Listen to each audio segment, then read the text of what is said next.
Hello दोस्तों, हर कौम के पास कुछ सवालात होते हैं जिनका जवाब देना दानिशवर तबके पे लाजिम है।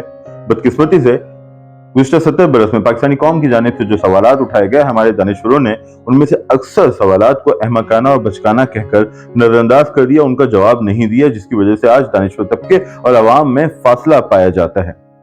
हमारे दानिशवर तबके ने उन सवालों का जवाब देने के बजाय सवाल करने वालों का मजाक उड़ाया। ऐसे ही चंद सवालात इंसान के चांद पे लैंडिंग से मुतालिक हैं। जब 1969 में अमेरिका ने दावा किया कि उसके खलाबाज चांद पर पहुंच चुके हैं, वहां की वीडियोज और तस्वीर जारी की, तो कई सवालात पाकिस्तानी कौम के जहनों में पैदा हुए। उन्होंने वो सवालात अपने दानिशवरों के सामने रखे, मगर उनका जवाब देने के बजाय उनकी तस्दीक की गई। मगर वो सवालात आज भी गर्दिश कर रहे हैं जिनका जवाब देना लाजिम है, और उन्हीं में से एक सवाल ये है कि जब अमरीकी खलाबाज ने चांद पर झंडा गाड़ा तो वो झंडा लहराने कैसे लगा। साइंसदानों का यह दावा है कि चांद पे ना तो जमीन जैसी ग्रेविटी है, ना ही जमीन जैसी आबोहवा, फिर वो झंडा उसी तरह क्यों लहरा रहा था जैसे जमीन पर लहराता है।